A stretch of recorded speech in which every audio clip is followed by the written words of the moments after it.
Good evening. Welcome to another edition of African Americans Ain't Africans, the Think Show that proves without a shadow of a doubt that the so called African American didn't find their way to America in the trunk of a ship. I'm your host, the Indigenous One. And tonight, we're going to share something with you. Because sometimes when I look out over the so called Black community, so called African American community, it's like a cartoon. And we don't get what's happening. And we just keep repeating the same old over and over and over and over and over again. Tonight, I want to share a little clip with you guys. A lot of you guys have probably already seen it. But to show you what kind of people we're dealing with in the world today, what they're thinking about, how they see the world. Take a look at this. Check out the brother who's presenting it. One of the reasons why we lose, I know we don't look at it like that because we look at it from their point of view. They'll make their points. They'll make that a reality as you go through this video. I think there's a song out there called "They Not Like Us." They not. And this is some of the people who are in your phones. Their minds have, they don't think like they should think. And we're going to share that with you right now. Check out this brothers and sisters commentary. And we're going to come back and do a round table on how this type thinking, how this type being, how we don't even like to get information no more. Simple things that the collective could do where none of this stuff would matter. Check this out. I need this message to go out to our vice president who's running for president. I have heard all over social media about, excuse me if I say anything wrong, immigrants getting loans, money. It was hard for me to believe. It was just extremely hard for me to believe. I've been in business such a long time. Back in 2019, I purchased my first food truck. It cost me over $25,000. I paid it cash money. I worked hard to pay for this truck. I'm now selling it because I'm doing other things, but I'm selling it.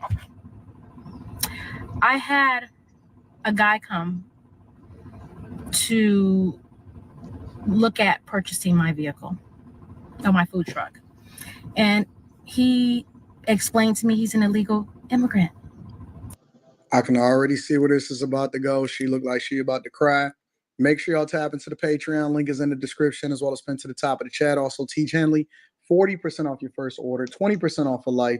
You ain't got to worry about nobody giving you no handout for that. It's going to be the best product that you buy. You know what I'm saying? And we definitely going to address this. And make sure y'all tap into after hours tonight. But I could already see where this is going to go when she's already addressing. Let me ask you a question. Have you ever thought about your blood flow? Redwood uses just a few simple, completely natural ingredients to increase your body's nitric oxide production. This in turn lowers your blood pressure and increases the rate of blood flow in your body. This as a letter to the vice president who wants to be president of the United States of America. Now that we got out of the honeymoon phase, we can get to the brass tacks of things because we want to see what real Americans are really experiencing in real life. And she said, listen, I didn't know or I didn't believe that it was real, but I'm going to tell you, I visited New York. I know what's happening out here in these streets. I've been covering this for the last 2 years plus. I've seen what Eric Adams did just today. Eric Adams said that they've spent billions, and I mean up to over $2 billion a year on the migrant crisis. So when you see them walking around with these debit and these EBT cards and they got free housing and school and they teaching them English and all of this stuff, know that came from your tax dollars. And it's also an insult to you as a working American, of what you really tried to do and how you've been trying to build the American dream. Let's hear the rest of what she got to say. He has no credit. He has no money in the bank. But he showed me his paperwork that he will receive funds to purchase my food truck. I'm thankful that he's buying it, but I'm hurt that I worked so hard to pay cash for my food truck. Absolutely. I have good credit. Can't even get a business loan because of the color of my skin. I have veterans in my family. I'm a veteran. I've been self-employed for so long. But somebody, please tell me, how do I work so hard to have somebody who comes to this country, not long, no credit, and he shows me paperwork where they'll be funding him money to buy my food truck. And when I talked to the bank, they told me usually they have to go straight to a dealership because I'm a private sale. But for special circumstances, they're going to, they allow it.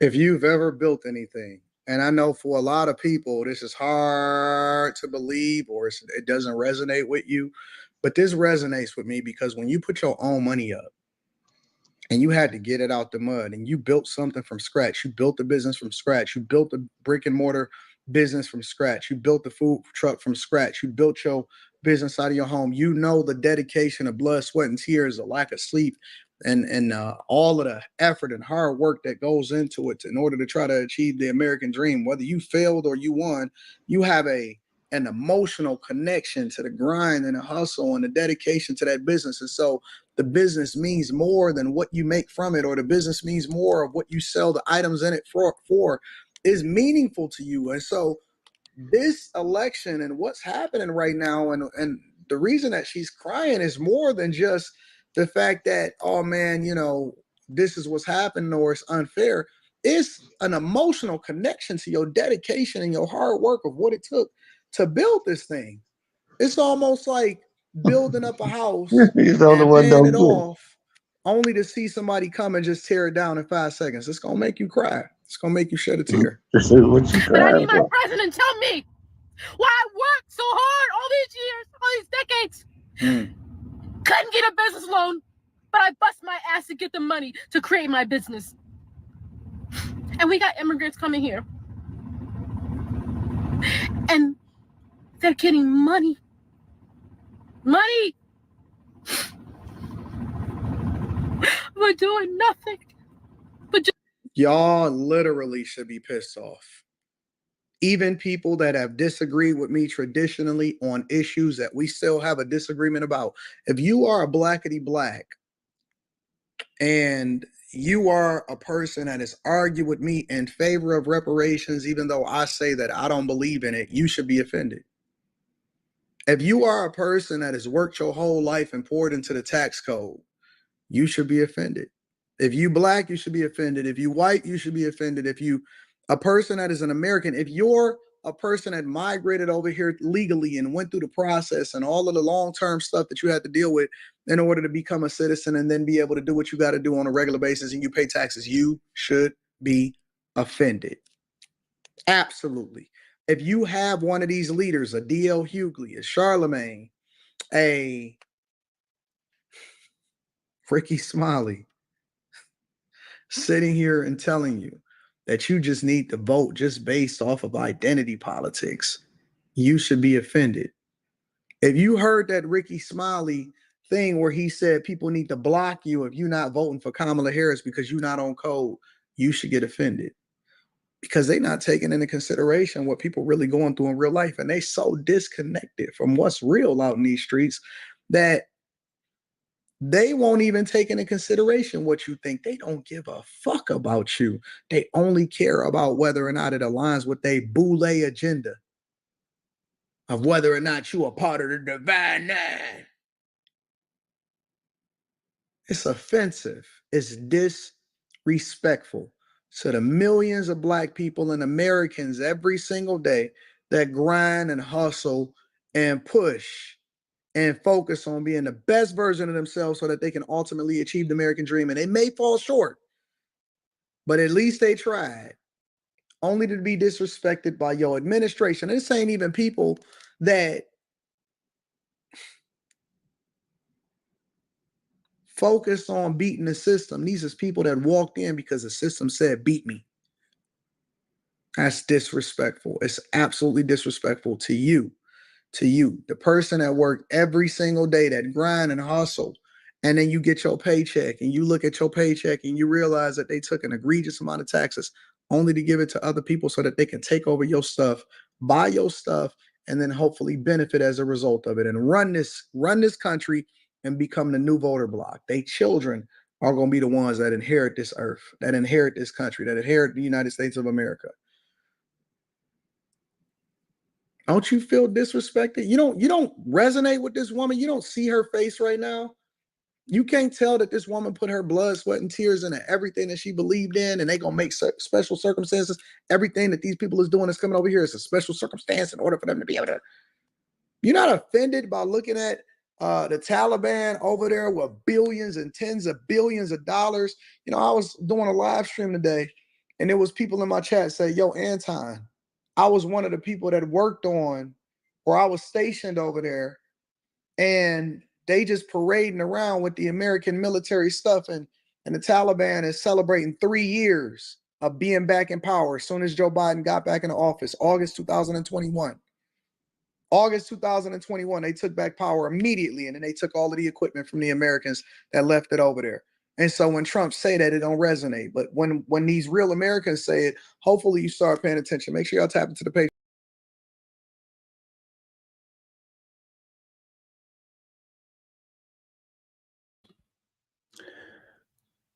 So we have a round table tonight. Now, everybody just saw what we just played. You know, now I know the narrative is, oh, this poor lady. Oh, not the reality at all. So we're going to have a round table, and the people on the panel, they're going to give you their thoughts about what they just saw. Now, these are people that I know that they break their neck to make sure everybody's taken care of. Everyone. So we want to share their thoughts with you, and hopefully you're going to get something out of it. First, we want to start off with Miss Ackermack herself, Miss Lisa Cypress. What's going on, Lisa? You there? Unmic. Everybody cut your mics on.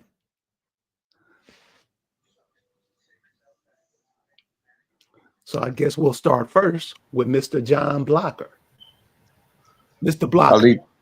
Hello to everyone. What's going on, brother?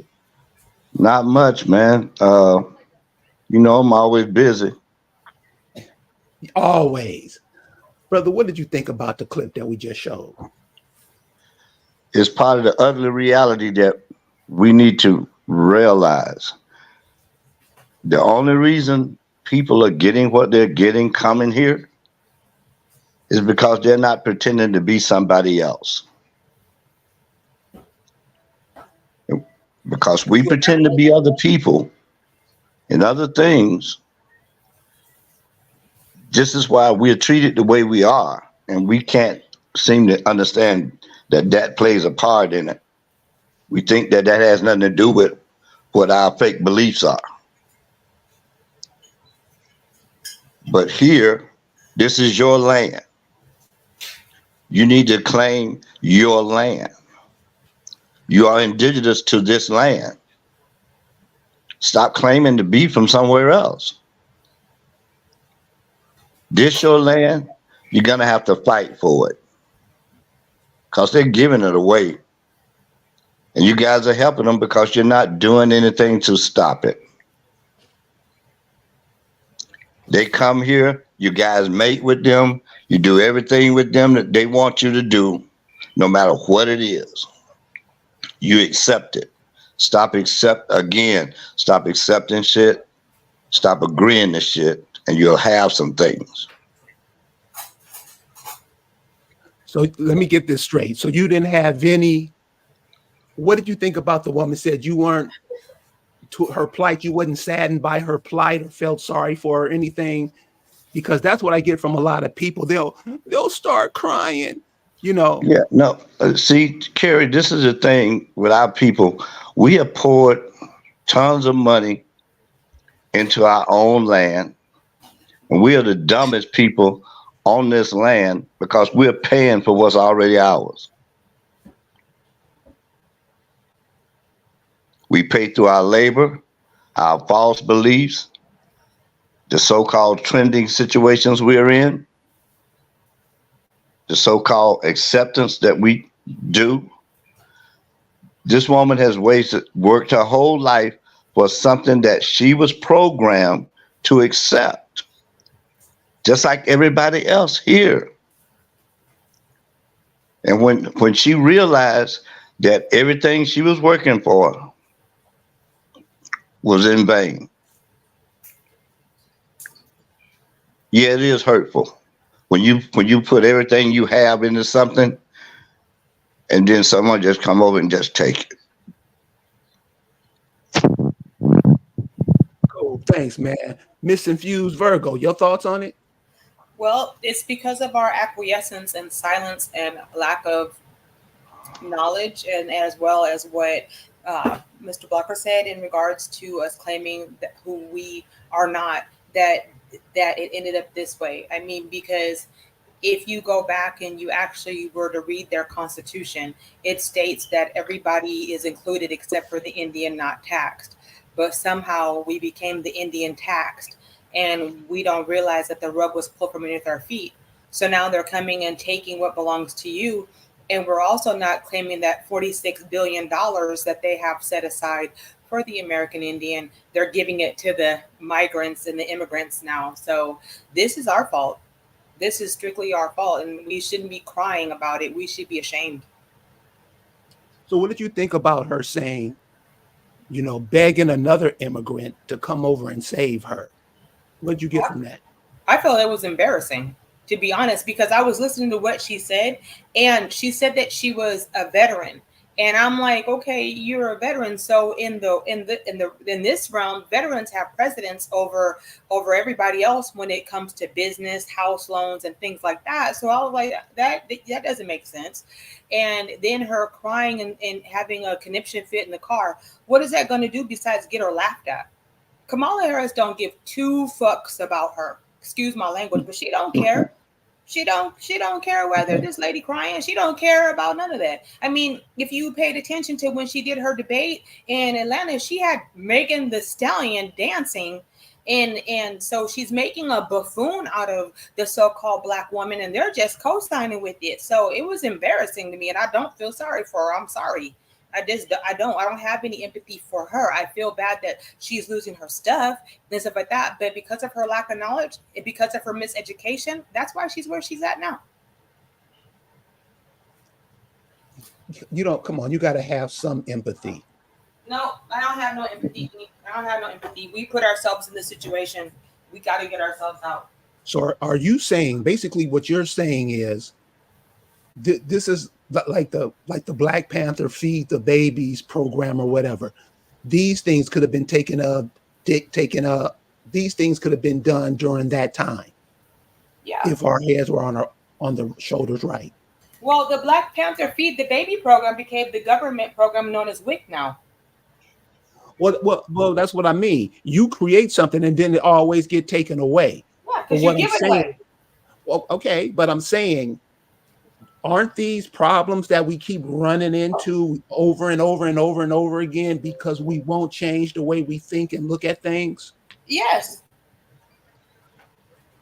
So okay. Well, we're going to talk to you later, Okay. Mr. J. Smith. What do you think? What's your thoughts on it? Well, I'll say something that John Blocker said, and he's right. The commercial system, monetary system itself, You know, we're fully engaged in that. It's all fraud. And what he says is correct. Paying for things that are actually free but provided by the earth is absolute insanity. It's lunacy, really is. And you know what has happened before is happening again.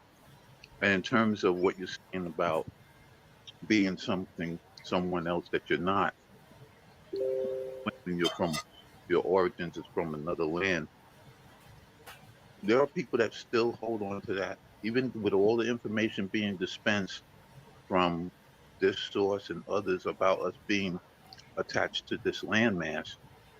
The people holding the hard line with that crap about originating from Africa, and who knows where else. I even asked the question in one of the clubhouse rooms. I says, "What's the sense of claiming that while you're here on the land of America, even if it was true?"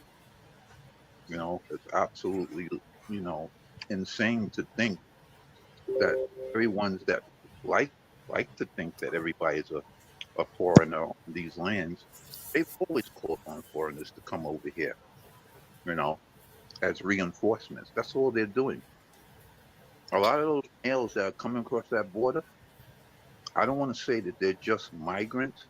They're actually an invasion force because they're of military age. Maybe some of the audience has heard that already.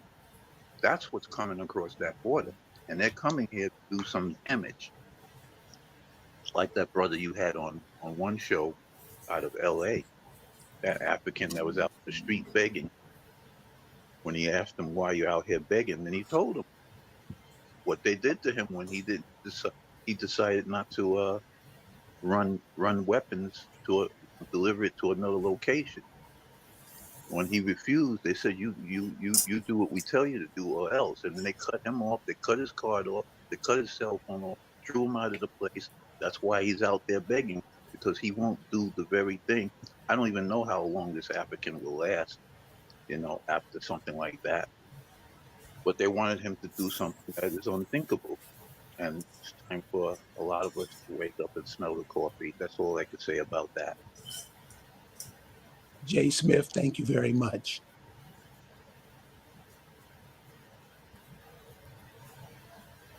Safari Akamak, what's your take on the video that was just shown? I don't know. Seemed a little weird. And my thing is, if you knew he was illegal, you took his money, you didn't charge him double, and you didn't call ICE. So I don't. There's a lot wrong. There are people that are getting paid to be here and make shit unbearable, especially in New York. So yeah, that's true. Like me personally, I don't like any of these illegals because one, for whatever, because mind you, it's several different countries that are flying to the border of Mexico to come through the border and expedite them becoming a citizen, depending on how they stage it. People from Hindustan, just different areas that are using that border to come through, and nobody told any of these people, hey, you're coming to a continent that is Negro based specifically. And I remember talking to one of my old coworkers some years back about uh, America presenting as, you know, a black woman's physically, but American Indian women specifically. And if they knew that, a lot of people wouldn't come here. They would not be so quick to take a plane over here, go to the border over here. And some of them feel like, you know, oh, well, they're having me here because they need me. No, they're leveraging you. When they don't need you, they can just get you, they can take you out when they feel like it. Because at their grace is how you got in. And with their grace, you will go. But even with that fictitious and questionable government, you know, they're at the whims of the Indian, but the Indian's too busy doing nigga shit. So they're not understanding their place, and everybody else is like, oh well, America's the home of the free. Woo woo. No, it's not. It's the home of the free, but it's also the home of we need to leverage the nigga the best way they can in every way possible. And if you think about majority of the history and other things, they leverage us every way in which way they can imagine. So to me, the video is to trigger a response. It is a part of how the migrants are moving and how they're getting paid and how much tax dollars are being taken from the American people. That is a lot. They're taking a lot, not just for the migrants, also for Ukraine and all this other bullshit. So yeah, like they're doing a lot of things that I don't agree with at all. I feel like America has been in a toxic relationship with multiple countries and it needs a break.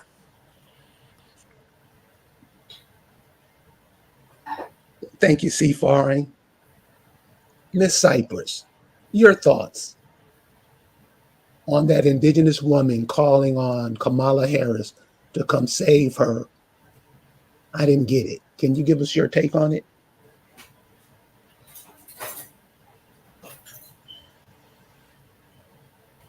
Unmic yourself.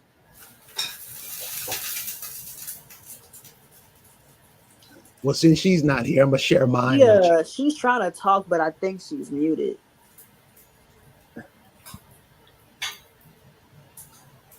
She has to mute her mic. Yeah. Well, while we wait for Lisa to get in, let me just share this thought with you guys and pay attention. These are the kind of pieces, this is called propaganda to me. It's a whole propaganda. These illegal immigrants coming over here and you're gonna sell your truck to help him take over your shit. Make it make sense. And this is the kind of stuff that is played to play on our emotions. You calling Kamala Harris? That kind of shit. This is what we do. And the reason we're in this situation is why we're having this conversation tonight. This I got this attitude. I got this. I got my own business. I can do whatever I want. You can't. And acting with that whole attitude, we're going to get into like a lot of these young folks and stuff coming into this indigenous information. You don't get it from the people who's putting it out. You get it, add some Hebrew, Israelite, Christian, Muslim shit to it and screw it up for everybody. Because of that attitude, I got this. You don't tell me what to do. I can do what I want to do. That chick on that video, to me, you can tell she got that attitude because everybody has this fake American dream. How you going to have a dream and somebody else is defining what the dream is? Anybody explain that? You having a dream that somebody else wrote and you put your emotions behind it. And this is how the American Negro thinks. African American, Black person thinks. These people, you are their dream. They want your life, but you want to integrate and be them. That's why it's like it is now, isn't it? So, Mr. Blocker. Yes, sir. What is this attitude? Like, I got this. You don't tell me to do anything. I got it. I know what I'm doing. Why is that so prevalent? And why is it so hard to break? It's hard to break because we've been fed and treated like mushrooms. You know how mushrooms grow? They're kept in dark and they feed them bullshit. We have gotten used to so much bullshit from our oppressors and their gatekeepers that we've gotten comfortable with living in a state of chaos all the time. Where there's no chaos, they can't function. So when we don't have chaos in our lives, we create some so that we can feel good about ourselves. It's a vicious cycle. It's been passed down from generation to generation. And this all took place with just one generation accepting that bullshit. And after that, it became perpetual. Each generation carried on it, passed the torch down until we have the situations we have now. When we were coming up, there was respect. It took a village to raise a family. Today, if your neighbor were to say something to your child about doing something wrong, you will take out your gun and kill him. This generation has no respect for anyone, not even themselves. Our women carry themselves like harlots. Our men dress like little girls. So we have no respect for each other. We've lost that. All that moral compass we once had is already gone. It's been bought and paid for with bullshit. We continue to accept that. Do you see that situation? Not right now. Do you see that situation ever changing, or do you see a catastrophe coming behind that? Well, right now there's a catastrophe coming, Kerry, and it saddens me because all the things I fought for all my life, I see wasting away because what we have now is not only a failure to communicate, but a willingness to communicate. With all this information out there, we still refuse to accept the true facts concerning who we are, whose land this is, and what things are real and what things are not. But in order for us to accept the things that are real, we must first get rid of the things that are not real. Everything you've been taught is not real, so I can make it clear for you. Everything you've been taught and think you know, get rid of that because that's not real. So what would you have, since they're getting away from it, what would you have them replace it with? With some true knowledge. Do your own research. Stop accepting things. Stop agreeing to things. Stop building platforms to things that you know does not exist. You're not Black. You're not an African American. Yet you build platforms to these things. And therefore you have no authority here by doing that. But you keep wanting justice when you keep creating injustice. You can't have it both ways. You're either going to do the right thing or you're going to continue that foolishness like you've been doing. If you want to make things right here, you're going to have to separate yourself from your oppressors. You're going to have to accept self-government, which you have a right to do, but you don't want to do that. You want to stay under somebody's foot.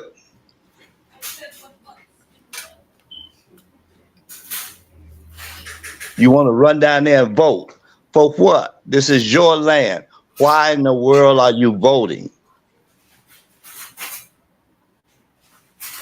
Make it make sense. And you wonder why you don't have anything. Because you keep doing the insane things that keep you from getting it.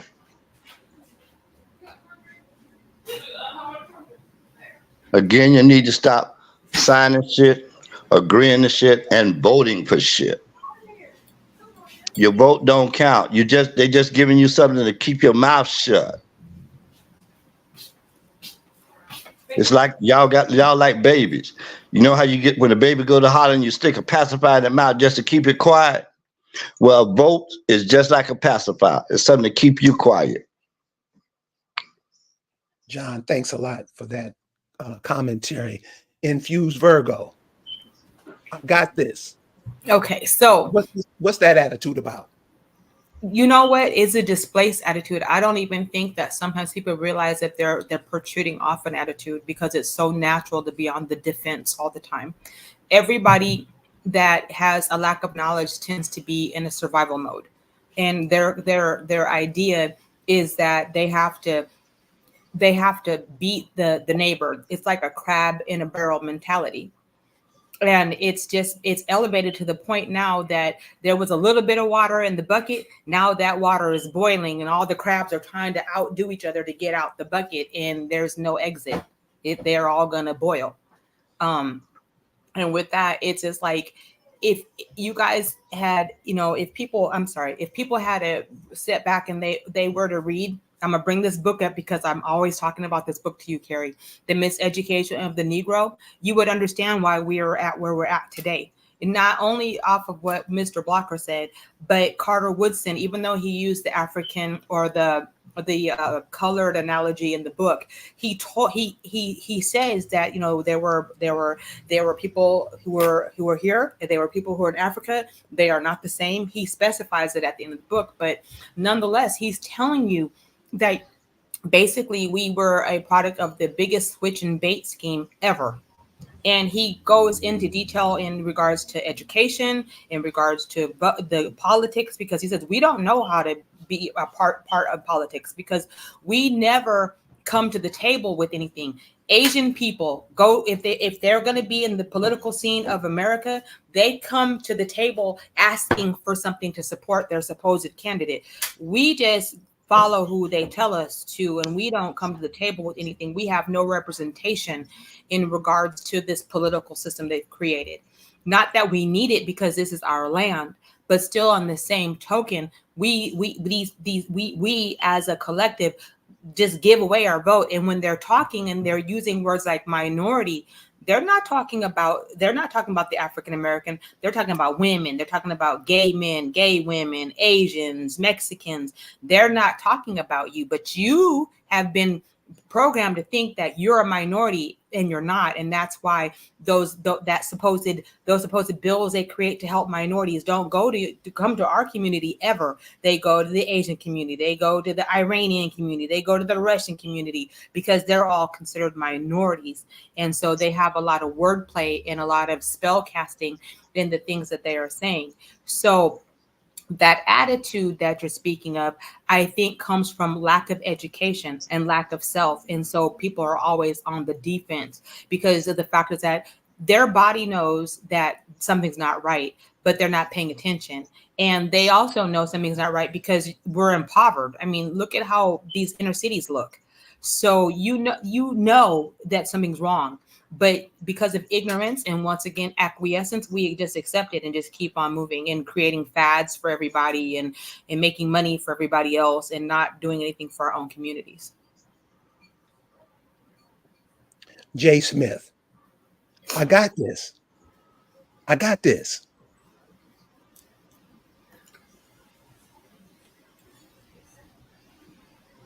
Well, I guess he doesn't have it.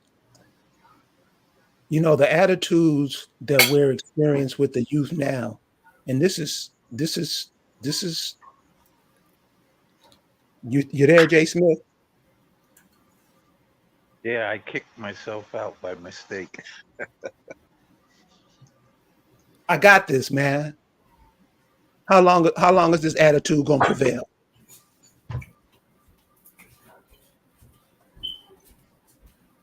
You asked me that question? Yes. Oh, no. Actually, so on an individual by individual basis, you have to change. You have to be willing to do the changes. You have to change yourself, change your attitude. You have to work on yourself. Okay, so let's put this in an analogy of a football game. Fourth quarter, 2 minutes left. Do you see that change taking place?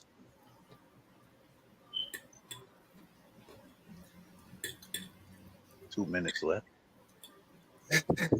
Change takes time. How much time would you give it in this situation? It varies from person to person, you know.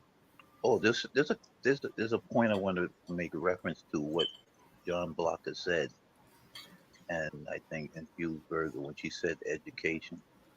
I'm going to give that same old testimony you heard me say before, and I think it comes into play here. When my father left me in that public school system when I was a little boy, the first impression I got was, "What are you doing? Who are these people? Who are these children?" I never forgot that, you know. Right. If it is, you're put into the hands of someone you don't know, people you don't know, and you don't know what it is that they're feeding you. Now you get used to that kind of stuff, but as you get, into the classroom areas, but see, you spend more time in school than you do with your parents.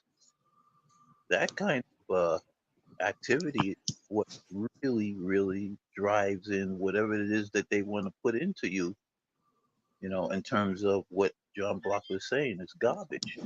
The school system, the public school system, really did the damage because they got to the young minds early. So just to address that part, and then to address the other part, which I mentioned maybe in one of your broadcasts, but comes into play here, that television set, a special forces individual who specializes in psychological warfare, he actually said that according to the FCC, that television is nothing more than an entertainment device, which means anything coming off of it doesn't have to be true or real, which defaults to anyone of any profession broadcasting from it. I don't care if it's a doctor, politician, lawyer, law enforcement, um, military, scientist, engineer, whoever. They don't have to tell the truth coming off that device. So the mass media, and you could include other devices that are like onto it, the mainstream mass media is nothing more than just absolute program. They don't call them television programs for nothing. It's really actually doing that. You're being programmed.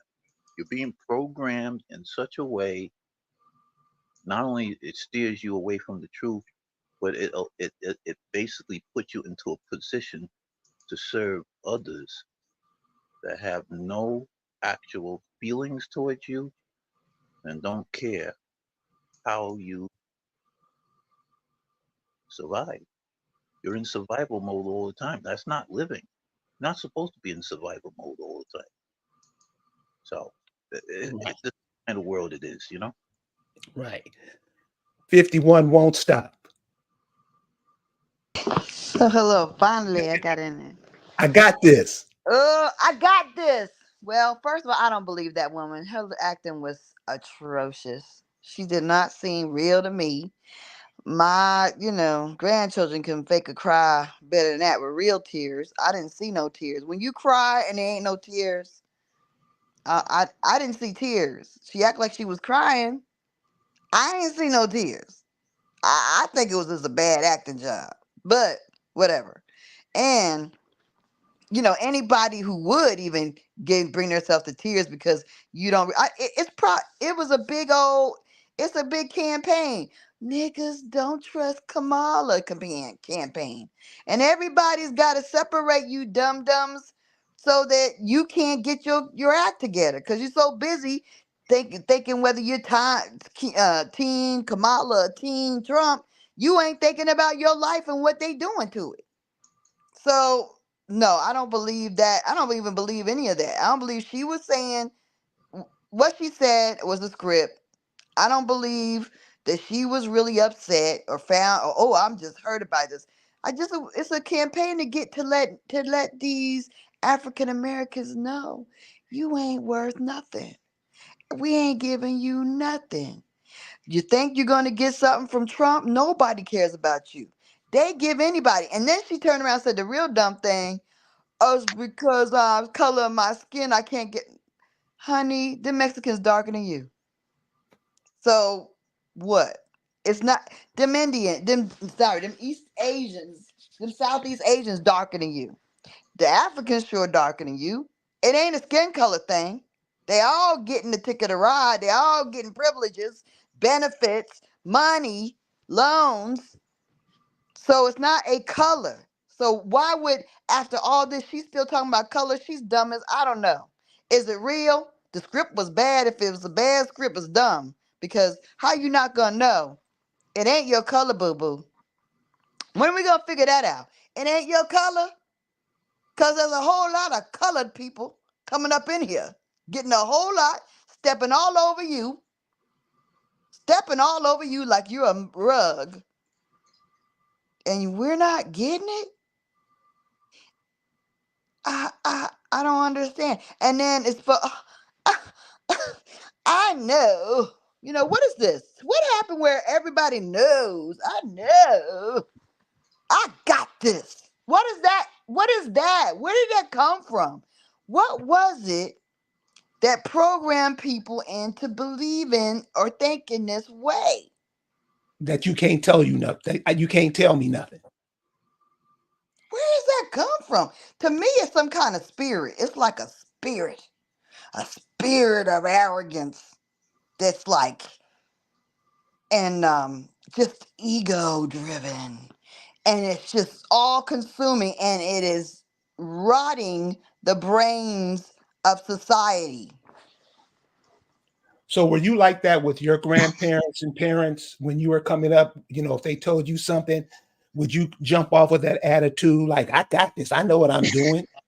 Well, I mean, I sat at the knees. I literally was like, anything that came out of my grandparents' mouth, I was like sitting at, or nearly sitting at the temple. You know what I mean?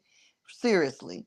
And my mother and father, they were to me amazing. And I did not, even though I did not listen to everything they said, I respected everything. And it wasn't a matter of I would thank anybody that came in my family, uncles, aunts, that they had something to say. I was a vessel to receive it. You know what I mean? I don't understand this thing where you feel like somebody who has lived. Boo boo.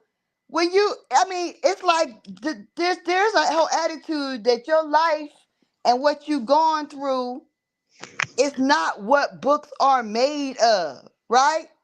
Books are made of the life that people live, and a lot of us don't write the books about the life that we live. You know what I mean? A lot of Indians just don't record it. But if we did, it would feel like everything. And the reality is the wisdom that comes from a life that is well lived, that is lived fully, that is lived with a lot of heartbreak, ups and downs, tragedies, triumphs, failures.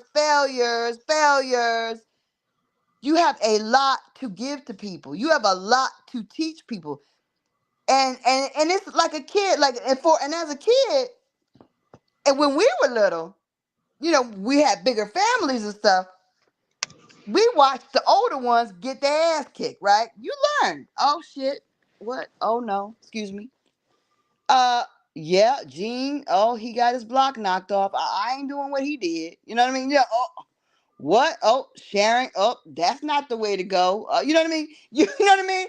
So when back in the day, when we had larger and this is the thing, a lot of these people aren't experiencing even that. Large families, lots of cousins, all these things where you're watching people constantly and you're gaining from their experience. Right now we're watching strangers who are putting on fake shows, right?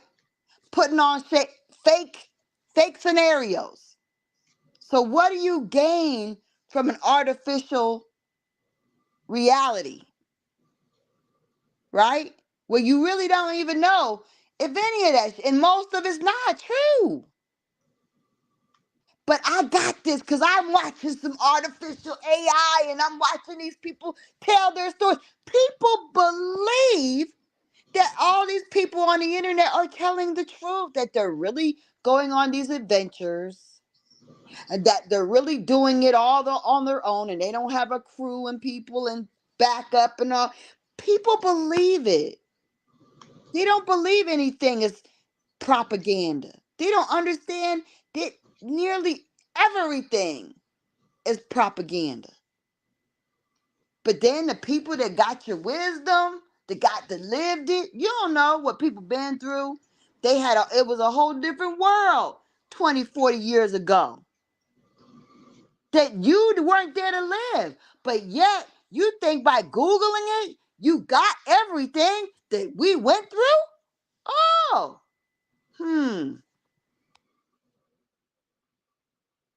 So do you see a change ever coming, or if not, what should the people who do see a change coming, what should be their next move? Well, I think that, I think it comes with having little sit downs with the youngins, like the real little ones, right? Like, just like conveying this to the 8-year-olds or the 10-year-olds. You know what I mean? Where you could have a conversation with them, right? And be Right. like, this is how it was when I was little, right? And this is what I gained from it. This is what you are missing. Because these kids have a very high intellect, right? They got a very high intellect, very high take up. They take it up. So if you speak to them like the little adults they believe they are, you know what I mean? A 10-year-old, an 8-year-old, a 9, beyond that, it gets like they get gone, right? They're beyond 12, they're gone, right? You ain't probably going to get that much penetration. But before they're 12, trying to have that conversation where you establish a sense of maybe you should appreciate these lessons and you could benefit. Give them that wisdom, or at least teach them that there's a benefit of this, that they could live a better life by learning from the lives of others that are near and dear to them,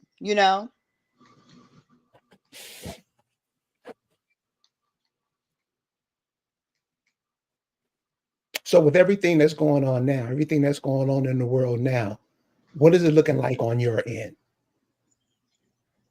in your environment, with the people, with your people, the people from the same clans and families and everything that, that we identify with? What is it looking like on their end? All over the country, I'm seeing the same thing, whether I was here or going to Canada or wherever, going further south down to Louisiana, or here or in Georgia or in Virginia. I'm seeing the same thing all around New Jersey, that we have people that are catching hell. There are pockets in everyone's family where people are catching hell, right? Catching pure hell, right? The struggle's Right. real. It's about to get worse. A lot of these places are gonna remove all benefits from their lives, right? They already have sucked up all the resources that belong to us and given them to strangers. They already got they always got the daggone, the police out there trying to jail us, take our money, mostly take our money, mostly take us. We are a living resource for this planet. We are a living resource. We are the biggest natural resource this planet's got. You feel me?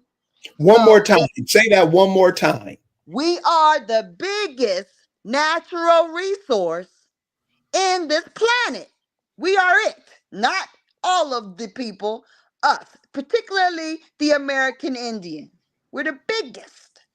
The entire planet eats off of our work, sweat, blood, tears, resources, and our daggone intellect, creativity. I mean, you name it. Our tragedy makes people money. More money is made of our tragedy than you can imagine.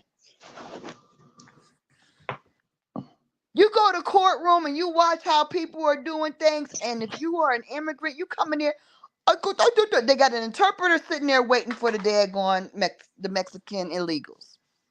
They don't require them to do any, they don't look into ain't no ICE, ain't nobody looking into what they are, how they here. They got an interpreter waiting for them, right? They're paying for an interpreter for this because God forbid they don't have an interpreter. And then when the judge talks to him, oh, Pedro, and I'm being mean. I'm sorry, I'm being mean. But it's true. I'm not being mean. I wish I wasn't being mean. I wish I was not even telling y'all the truth. But the judge sits there saying, Pedro, you don't have a license? Oh, do you think you can get one in two months? How about 3? Meanwhile, the brother got a friggin' daggone pile of paperwork about him trying to drive, right? He done got a his speedometer fixed for $599 with receipts. He done taken a class, a driving education class. He done this. He done gotten his driver's license rescheduled for this. And he still didn't come out winning out of that shit. You see, do you understand? The money everybody's eating. Okay, the local let me stop. The local mechanic is making money off of him. The parts people are making money off of him, right? The daggone judge, the judge, the court was making money off of him. The people that's teaching the class, which ain't us, is making money off of him. John Block. Baby, you are the plantation. You are the plantation. They farming your ass. Mr. Blocker, is that about right?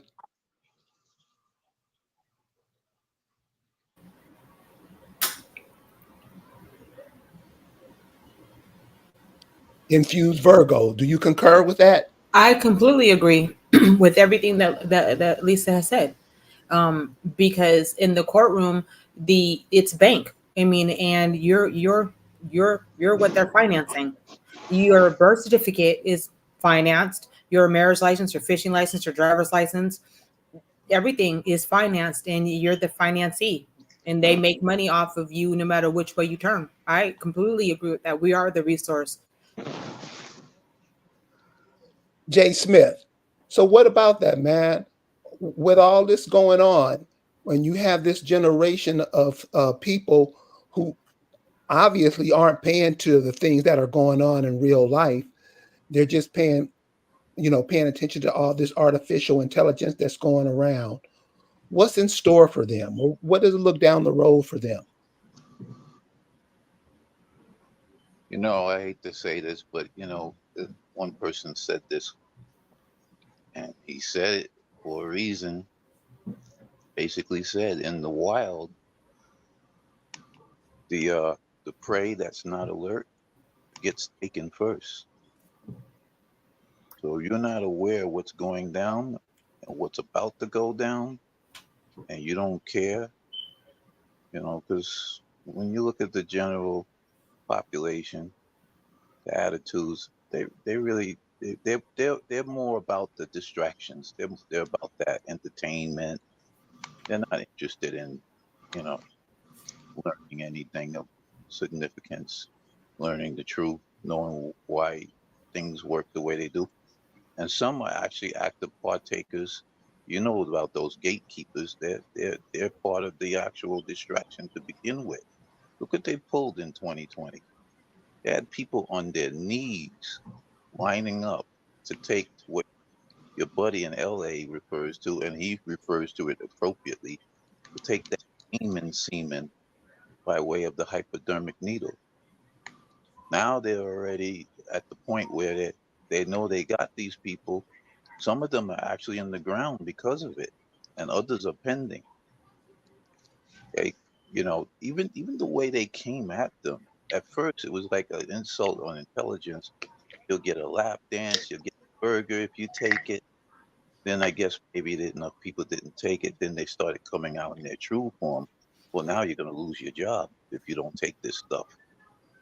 So their true colors came out, and still people took it. People still fell for it, But I'm going to say this, Carrie. there's a dumbing down that's in place right now. And I don't know if anyone has heard this, but Lisa, maybe you heard this. I heard that they're scrubbing medical journals as we speak right now. So you know what that means. We went Well, through that today. We went through that looking for some information today on an old book, and it's scrubbed. yeah, they've been working on that. That's what they did pre-COVID. Pre-COVID, they started to remove all the experienced nurses and doctors out of the hospitals. They were just removing us, and it didn't matter. It wasn't a color thing. Because when I saw those daggone, very, expert nurses and doctors, expert, which you would be like, oh God, I want my loved one taken care by them.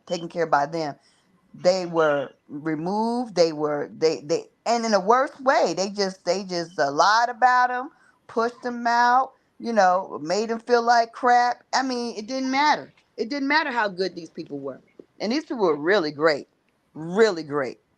All different people, mostly like I said, us, the indigenous people and these invaders that have been here. You know, the whites that have been here, the YT. But they pushed them out, and we were, and these were like respectable, intelligent, and in advance of it, at certain hospitals, they had already instituted these cameras that can zoom into like a little pimple on the patient, and it had like a doc in a box system. And guess who made that system? Yeah, Johnson and Johnson. Johnson and Johnson made that system because they knew that they didn't want these intelligent, educated, and also the way, we've talked about this before, but I could do that another time. This is kind of veering from the subject, but they used to teach nurses to be the advocate for the patient, to be the expert advocate, to fight the doctors if necessary, stand up for your patient and your patient's safety and their rights. Now they don't teach that. They teach you that if you are saying something in contradiction to the doctor, you're practicing medicine without a license, and they scare the new nurses. They don't question anything. They just do. They're just do bots doing what they're told. So you aren't safe. Infused Virgo, you said on the black market, African American black body parts go for double what they normally would go for. Could you explain that? Basically, from what I've learned is that our body parts are in higher demand because of the ability for them to help the person who needs them more.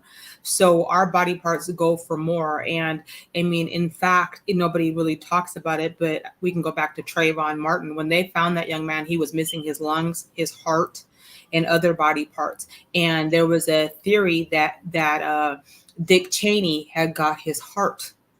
And that was due to the fact of his father being in that Masonic stuff.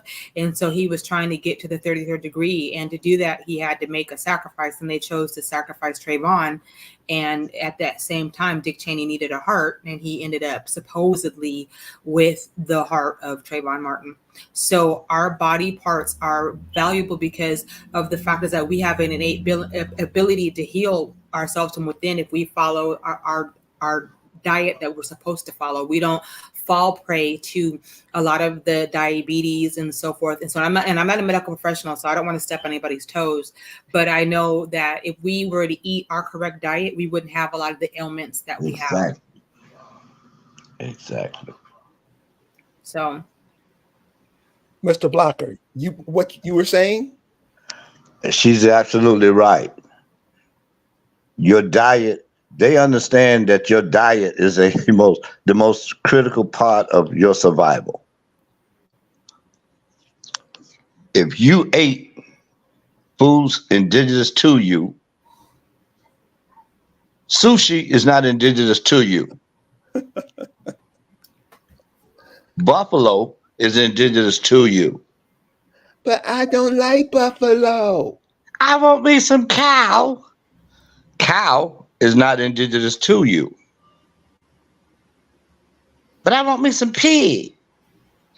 Domestic pig is not indigenous to you, but wild boar is. And wild boar is not subject to any disease known to man. While you guys buying food, you need to order your food. Order your indigenous food. Stop eating out the can. What I mean by that, stop eating out of these stores. How many of you out there truly can hunt your own food? I'm not talking about go to the store and get it or to the mall. Who can actually go in the woods and hunt their own food? Everybody quiet. Oh, I know to hunt. You need to know how to do your own thing. You need to know how to hunt your own food. Stop selling your land and work your land, because your land is going to be your refuge. You guys have patents to your land. Stop trying to find out where your patents are, and so you can go and sell the land for profit. You better hold on to your land. Because understand something, land is the most valuable asset that you have. And on that land, there's wooded area, and Mother Nature has provided you all the indigenous foods that we are supposed to eat. But I want me a T-bone steak. That old tough meat. Greasy meat. Keep eating that greasy meat. But John, how wasn't that this information like that, that's vital. How wasn't this not a major thing amongst us as much as we eat? Because your oppressor realized that when they first came here, that we were unstoppable.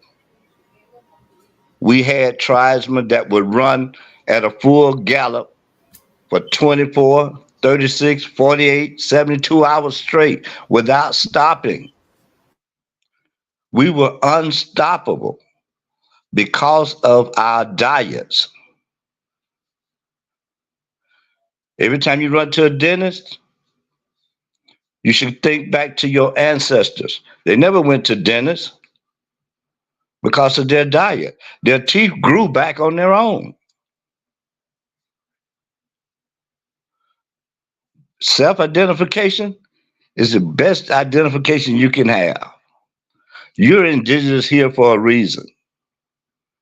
You're not here to be a vegan. Because if you being a vegan was necessary, then you wouldn't have canines or molars. Meats give you certain abilities to your body through the acids that it pertains. Buffalo helps build muscle, brain matter. It's the smartest animal on the planet. Adverse to cow, dumbest animal on the planet.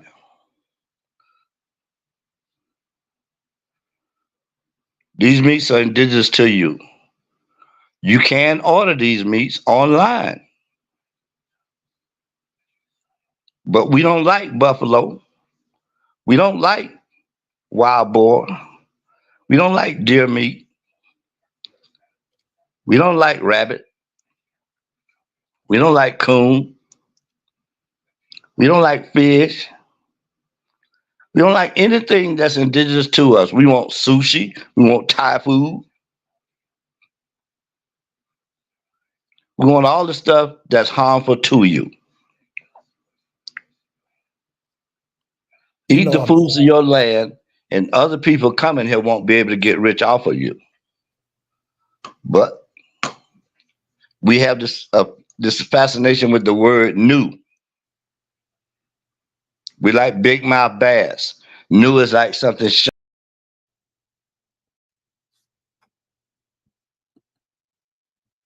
a different race come here, our men and women flock to them like buzzards.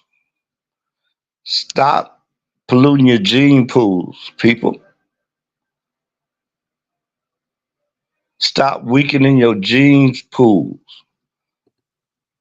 with these outside influences. While you getting this, they're getting you. And that which is yours now becomes theirs. So who's getting stuck? You can't get even with a people by doing the same thing those people are doing. You want to get even? Separate yourself from that people and build your own thing. You have the resources, you have the knowledge, but you have no backbone. Men, take off the dresses. Women, put down the pants. Guys,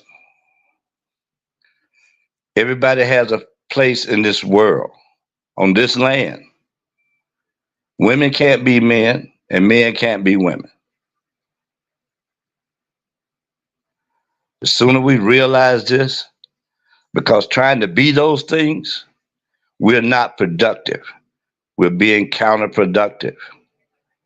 And all the while, others are gaining on you. While you're trying to be counterproductive, doing your thing that someone gave you to do. Think about it. Infused Virgo, you were talking about plant life.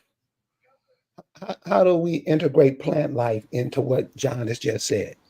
Well, there's a lot of plants out there that were used by the different clans and tribes for healing certain ailments. There were plants that help with viruses. There were plants that they used to help with pain. If they knew about like an elevation of like your blood pressure, there are plants for that. So if you know the plant life and you study that type of horticulture, you can find plants that will help with the ailments that everybody's on these crazy medications for. I mean, like I can't think of the name of there's a blue flower. I live up in Oshkosh, Wisconsin. There's a blue flower. It looks like a daisy that's growing all over the place. And so one day I was walking and I happened to look it up to see what it was.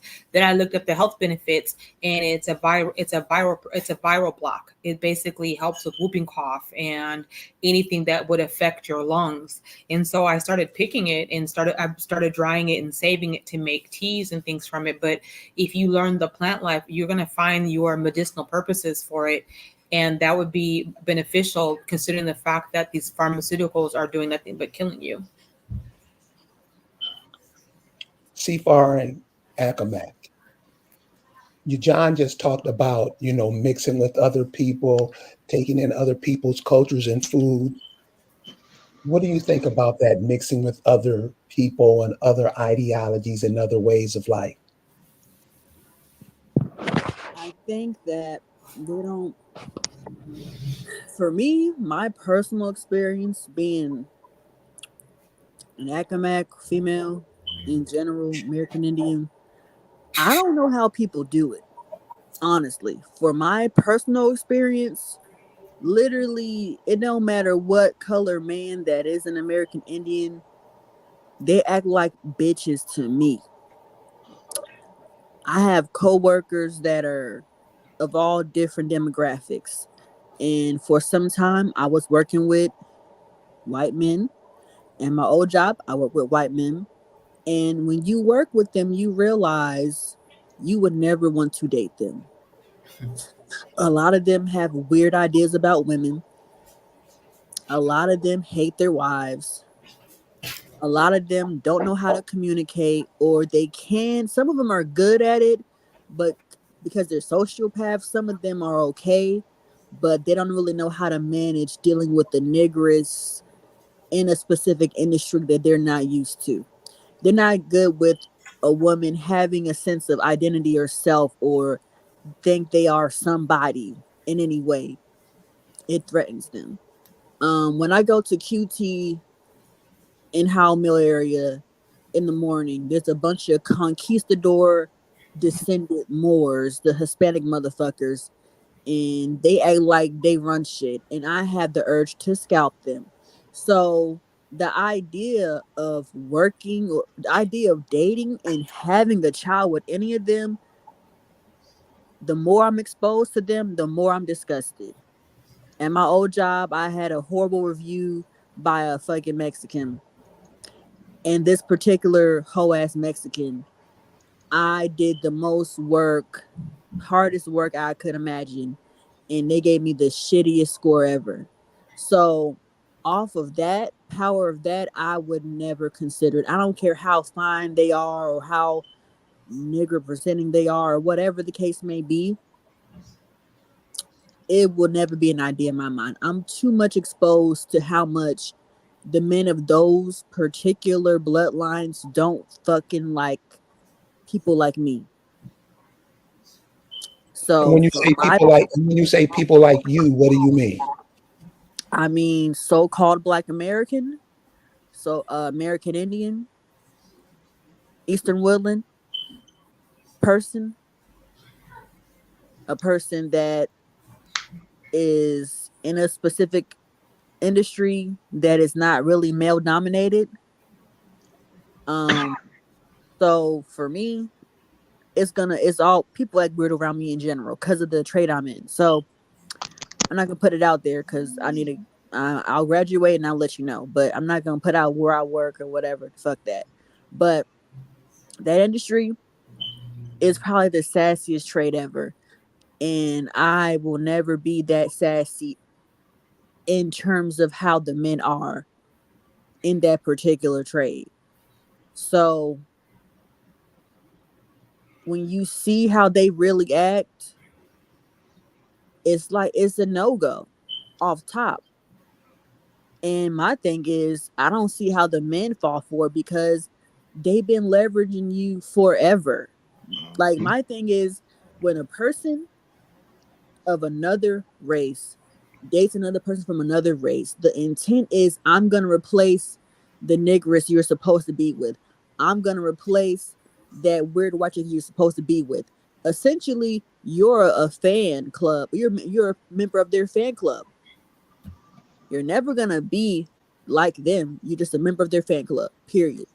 But the problem is, with our particular culture, the entire world consumes and assimilates. Why is it that gay men, no matter what color they are, all sound like some random black lady? What the fuck is that about? Just certain things. And we also got to keep in mind that even though they're appropriating, they're culture vulturing, but they are socially cannibalizing the American Indian at a higher rate than I've seen in a while.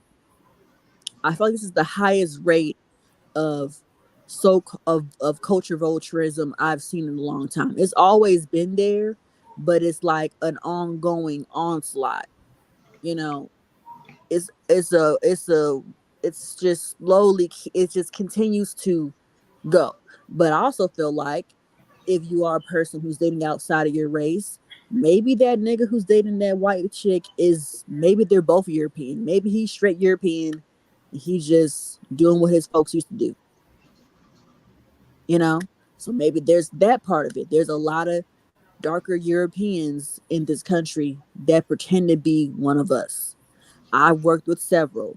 I met a person in my industry who was like a regular nigga. He had all straight European last names and his family. But the weird thing that stuck out to me is that he was deadly allergic to fucking chocolate. Chocolate's American. He was allergic to something that's straight American. So he was obviously of a European stock. But he was dark. His hair was nappy. But his bloodline was straight European. How often do you think we fall for that trick? Way too much. Way too much. So this whole color thing, this whole colorism thing that's going on with everybody saying just fuck Kamala because she black. That's a lot. That's a lot of people's thinking. Kamala isn't even black. Her ancestor that they're calling is black. is actually an indentured Hindustan person that they're saying is black. And the dumb thing that I hate that a lot of these Caribbean folk do, there's a lot of them that do good work, but these Caribbean folk with this fucking Marcus Garvey, let go of that raggedy ass agent. Let go of him, because y'all are bleeding it into y'all's whole country and ideology. And the problem with a lot of Caribbean culture is that if you weren't born and raised on the island, even though you have maybe Jamaican ancestry or some bloodline to the island, they don't consider you Jamaican. They're gonna consider the Chinese person whose kid grew up, was born and raised there, more Jamaican than your uncle or granddad or whoever you're related to that's Jamaican that you descend from. Or if your dad's Jamaican but you grew up in New York, that Chinese or Hindustan motherfucker that was raised in Jamaica is more Jamaican than you.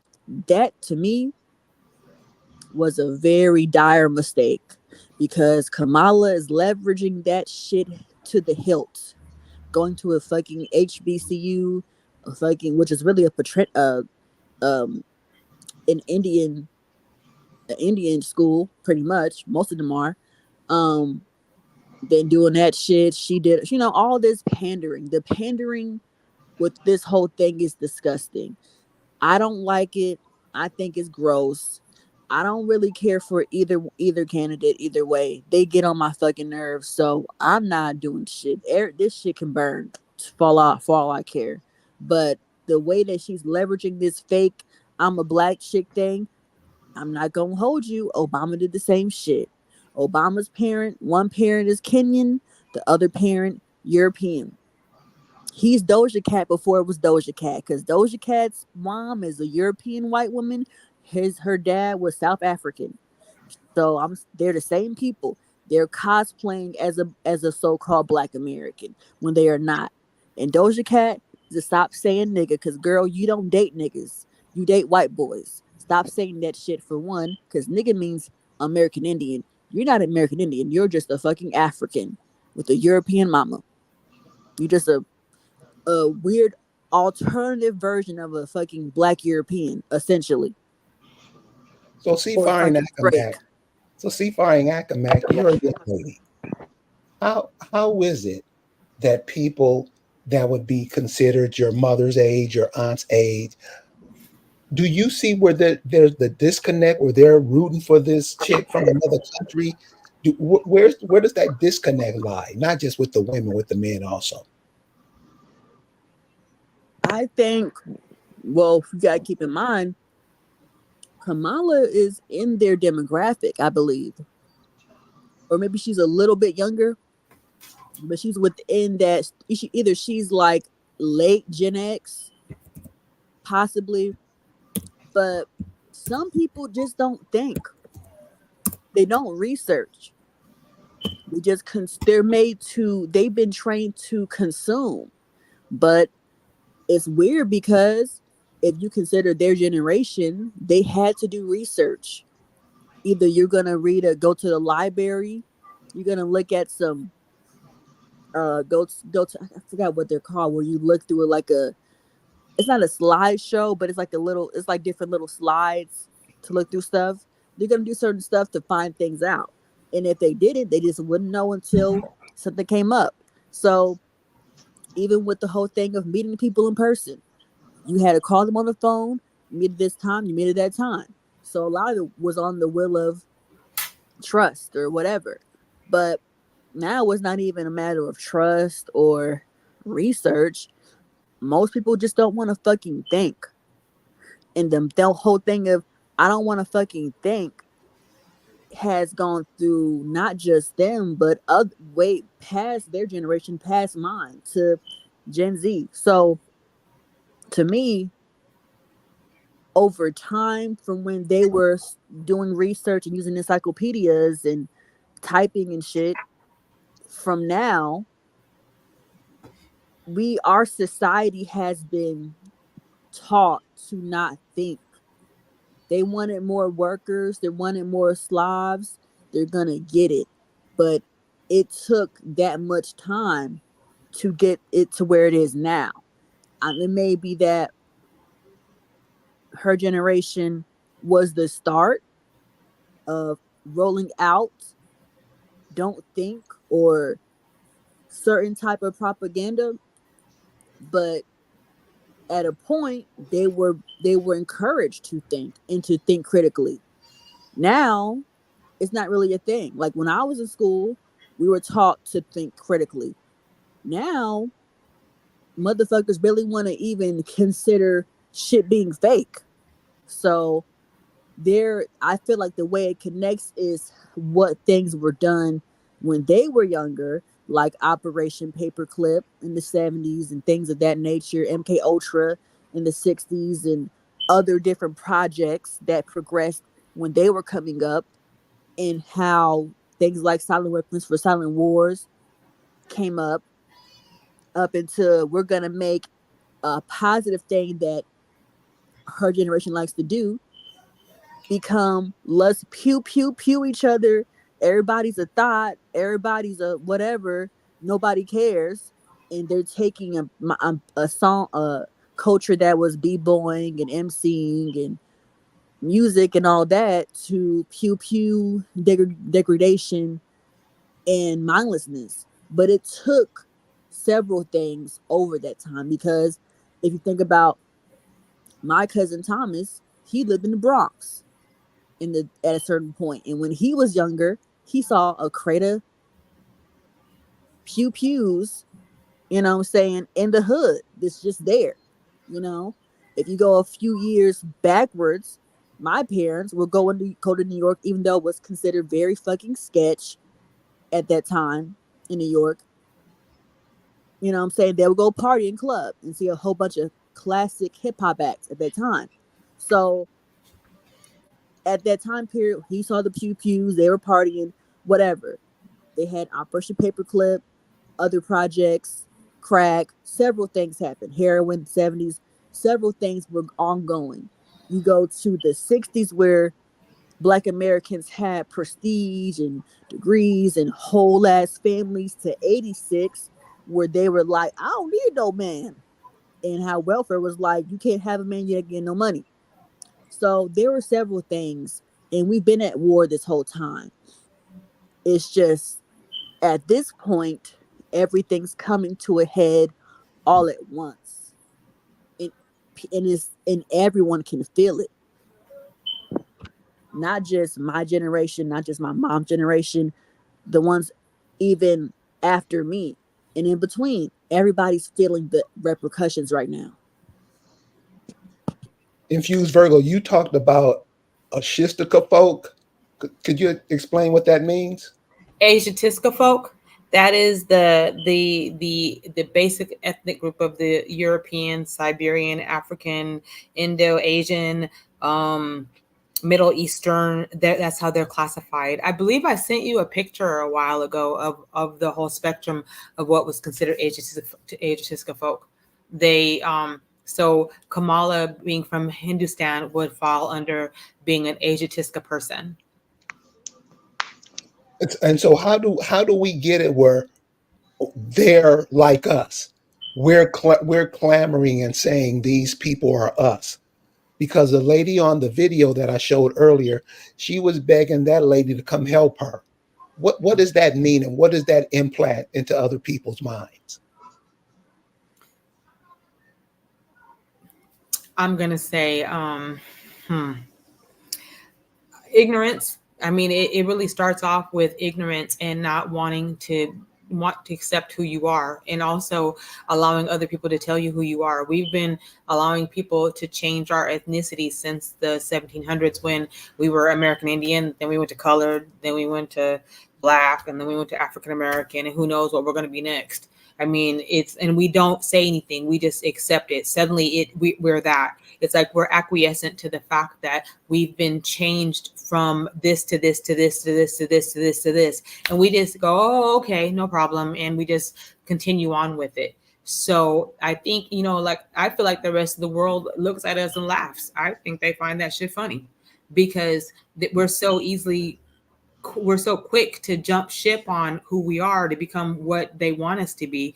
and we don't stand up and say, no, that's not who we are. No, you're going to put us as to who we are.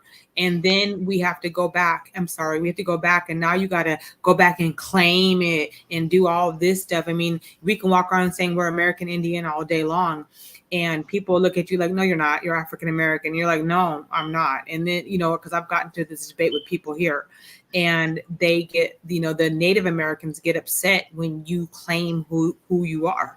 And it's like we have no backbone. It's like we're cowards. We're afraid to speak up for ourselves as a collective. Individually, in groups of us, yes, but as a collective, we really don't seem like we want to have any attachment to the land that we came from. We want to be worldly. We want to be of everywhere else but here, because it's like we're ashamed of it. Lisa, we were looking at the book today, America by Aldonis Modanis. If you guys ever get a chance to pick up that book, it's almost scrubbed now. So if you can find it, good luck. They have a few copies of some of the images online. But Lisa, in that book that we were looking at today, I didn't see any Native Americans. No, I don't know where the Native Americans were, but they went all the way down Peru and Central South America, all in Americas, New England, Virginia. Nope, Florida. Even up to they went. I think it even goes to Nova Scotia, as I recall. But nope, there was no images or information about that looked like anything but various dark shades of brown, copper colored American Indians. The Native Americans weren't on here. Is that because they weren't here? Well, I would say because they do the same thing all over the place. They try to say the Mexicans are mixed with Africans, therefore that's why there's dark skinned Mexicans. But in this in the book, it shows that everybody was dark complected here, with various textures of hair, but mostly kinky curly, Right. locks and things like that were prevalent. Locks, Right. braids, but thick, coarse hair. Even in those early pictures, you could tell. I have a question. Yes. Something that you said, Cisco. Wouldn't the Native American fall under that category? Yes, they would. They're Azteca folk. They're from Siberia. There was an individual, if he was comparable to Walter Plecker. I remember seeing it in A4 one time. His name was Cato Sells. Does that sound familiar? No, I don't know who that is. Yeah, his name was Cato Sells. Sales.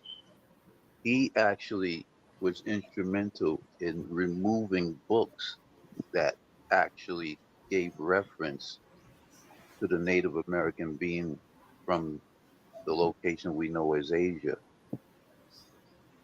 I think he worked in the same department as Walter Plecker, if I'm not mistaken. But anyway, Kerry, how much time you got? There's a clip I want to play because I mentioned to you earlier not only about the dumbing down, but the actual moving the elderly. They've always killed the elderly when it comes to the resets. Do them, Right. Well, anyway, after 2020, on the Dark Waters channel, I remember him talking about he was making these were members from the World Economic Forum, but I want to play a clip because he actually makes a point of what the individual was. He was doing a series on what he refers to as lizard people. He does paranormal and that kind of stuff. But I gotta play this clip. You gotta hear this, and just to land it in what I'm saying about the elderly. The disrespect for the elderly is really horrific in this society. Because they got a target right on their head, you know? Do we have time? Yeah, share it. Okay, but let me know if you hear it. I'll play a clip and then I'll stop it. I'm not sure where the microphone is on this thing anyway. But anyway, let me play it. You know, the job market in this state, at the time of the election.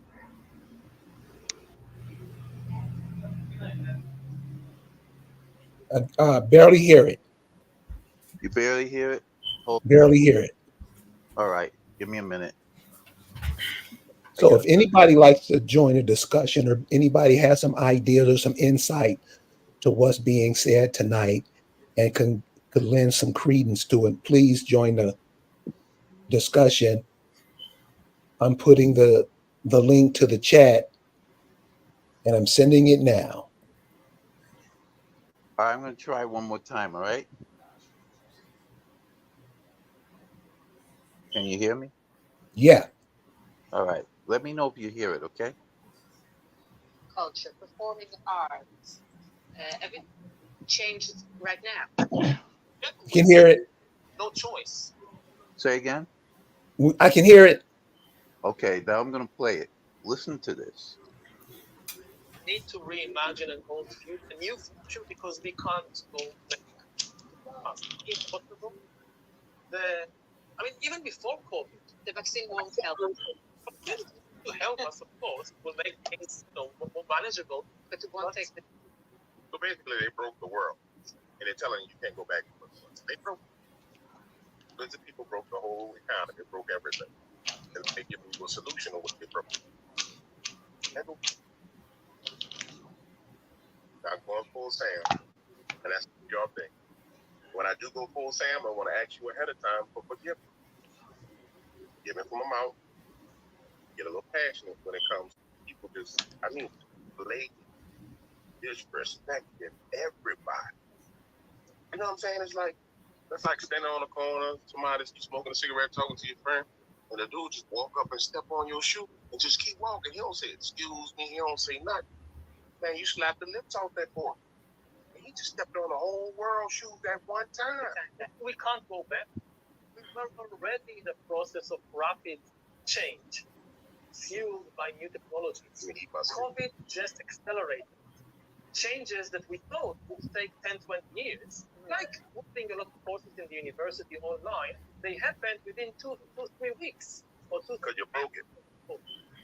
But they were already underway anyway. There's now no reason to live close to work or close to the economic center. Yeah. So, the city centers are losing their function right now. Yeah, everything is being digitalized, everything is being monitored, and the elderly are isolated. You have not only the elderly, also the young. Hold on. Ms. Wallace, go. Did you see the smile on this heifer face when she said the elderly are isolated? Let's go back. She said this. Watch this. This is why I said you got to be listening. That you got to see the smile on her face when she says the elderly are isolated. Who in the hell is excited about that? Watch the process of rapid change, fueled by new technologies. COVID just accelerated it. Changes that we thought would take 10, 20 years. You need to see this one. Moving a lot of courses in the university online, they happened within 2 to 3 weeks or 2 to 3 months because of COVID. But they were already underway anyway.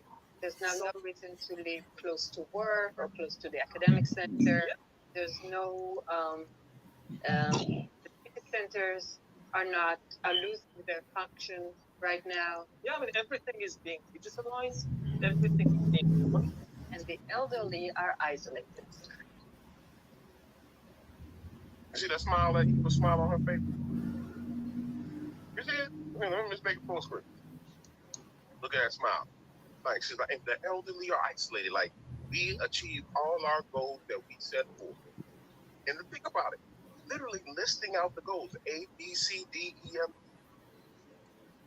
Mr. Blocker, so what do you think about that? That the the elderly are being isolated. What do you think about that?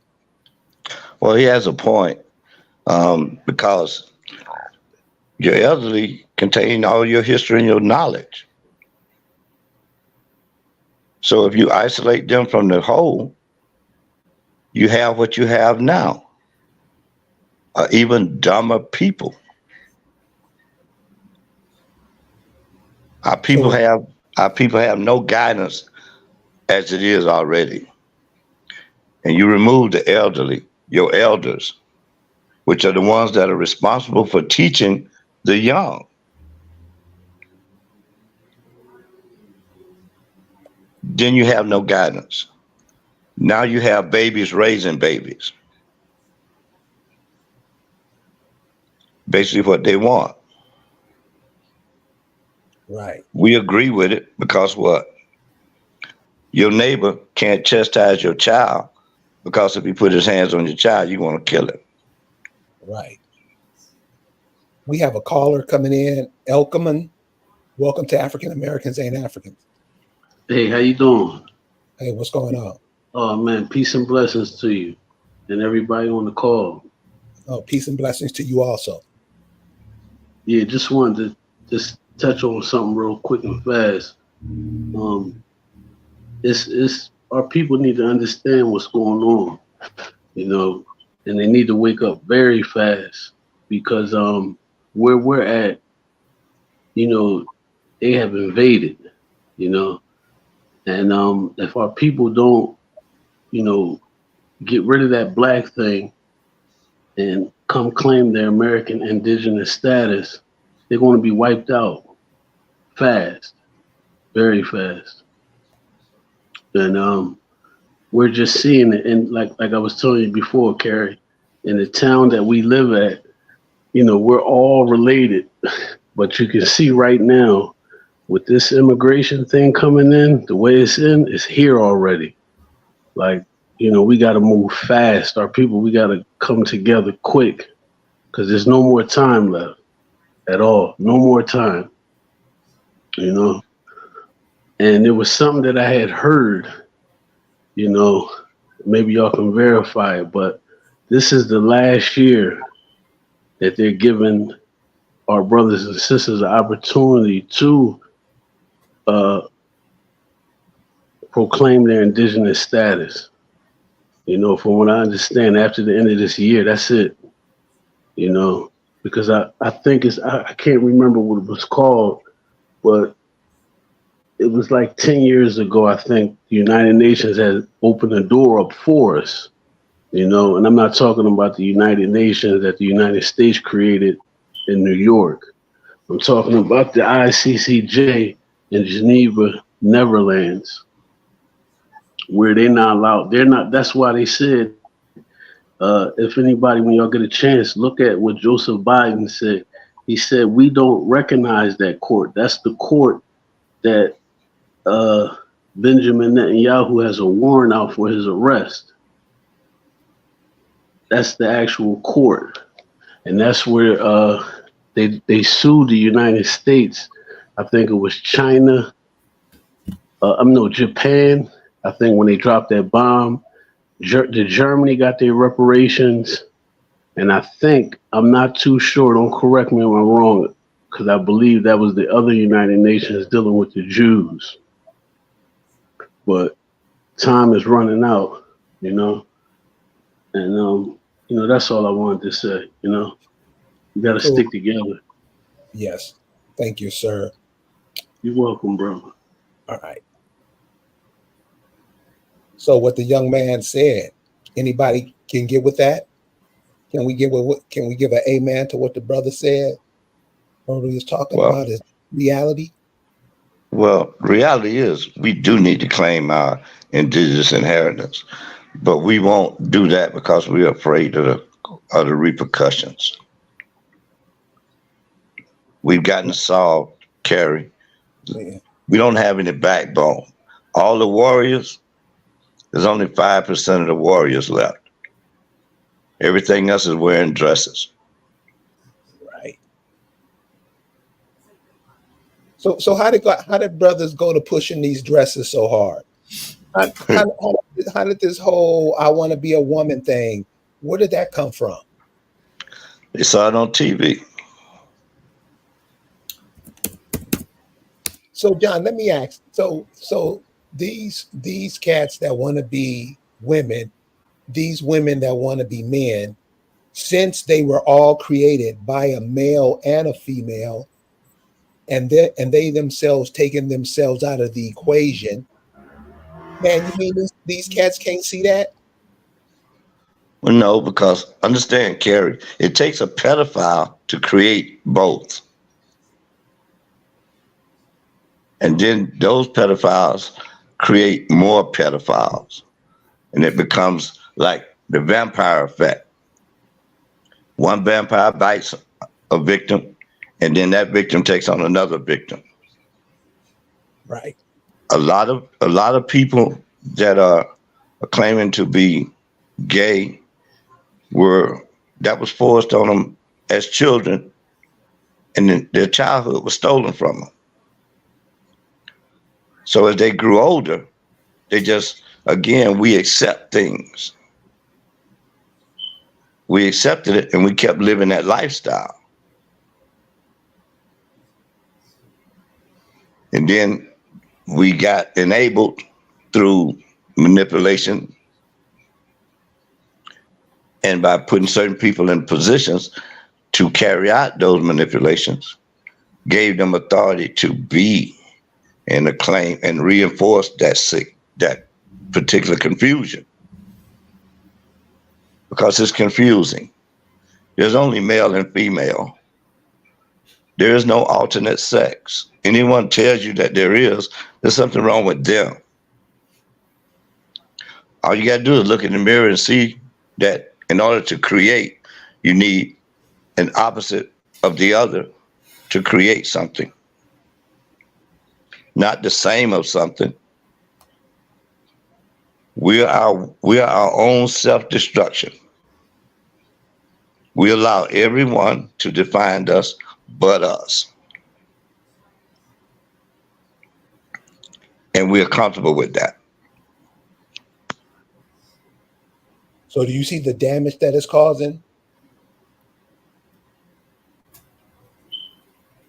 Do you see the damage that all this, and I call it all artificial intelligence, all this stuff that's been changing? Remember, y'all homegirl, I mean, it was going on a lot before this time, but about 40 years ago, your homegirl Oprah Winfrey was pushing this stuff, talking about down low men, had a huge audience.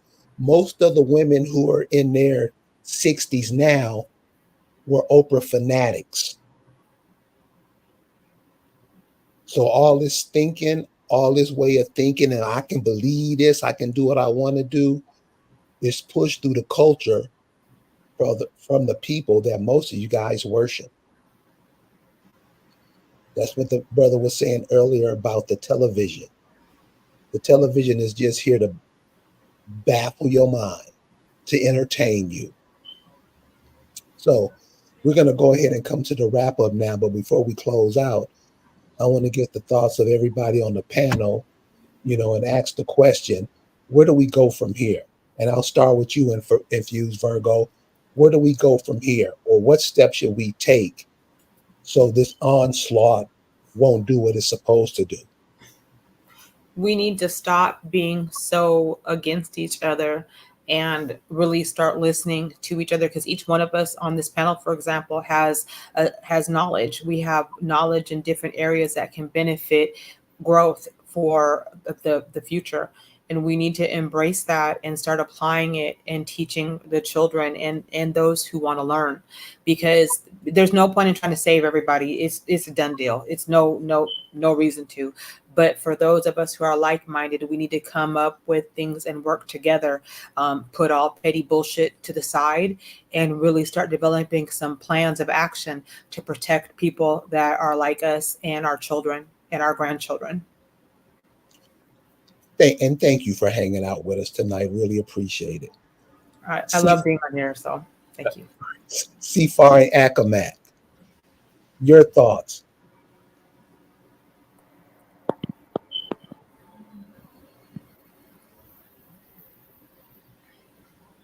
Faring Akamat, Yeah.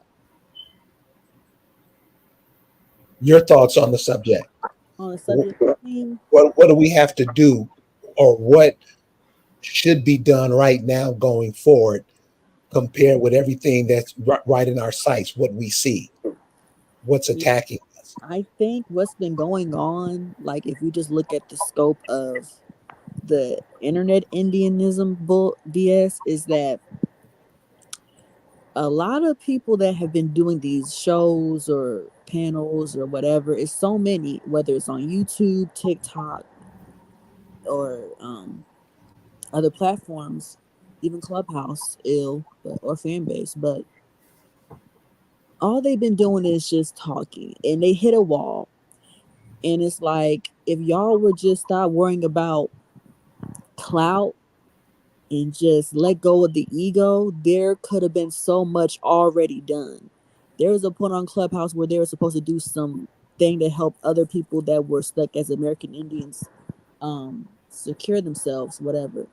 But because there were so many egos, and even where I deal with stuff, like there's so many, it's like the ego stuff is like really messing up so many situations that could have been already.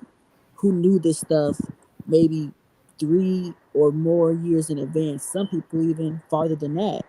But since they maybe had met in some form or fashion, the ego should just push everybody away.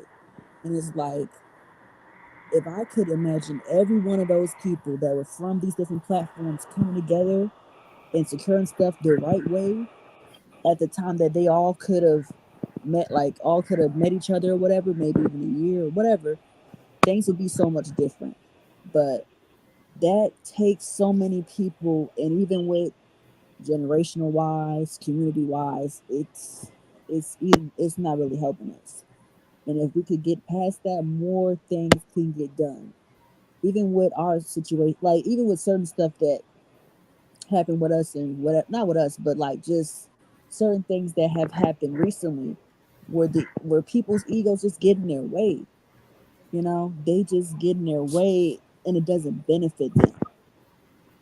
It's like a common theme. So just understand you could get ahead further if you didn't use your ego to hold you back. And that goes across the board. Ego. Jay Smith, your thoughts on where we should be going at this point? Well, you're gonna have to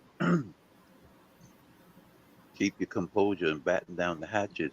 But in terms of what was already said about like-minded ones, don't be trying to save everybody, because see, the way it stands right now, I use as an example, pulling somebody out of that water while they're fighting you all the way up.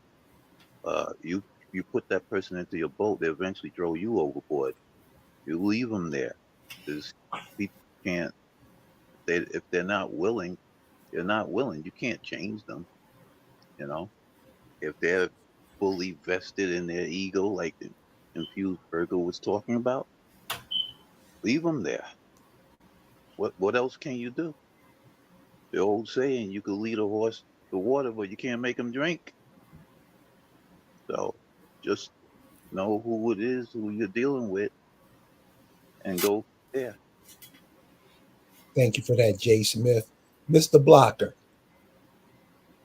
what road or what direction should we be taking with all this stuff that's being shown now, and what you see with all the Indians going on here in America? What should be the path that those people should take?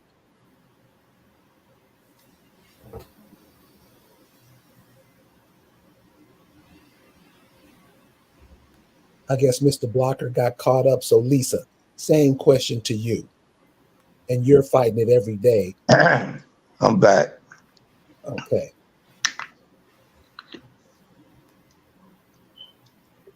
Did you hear the question?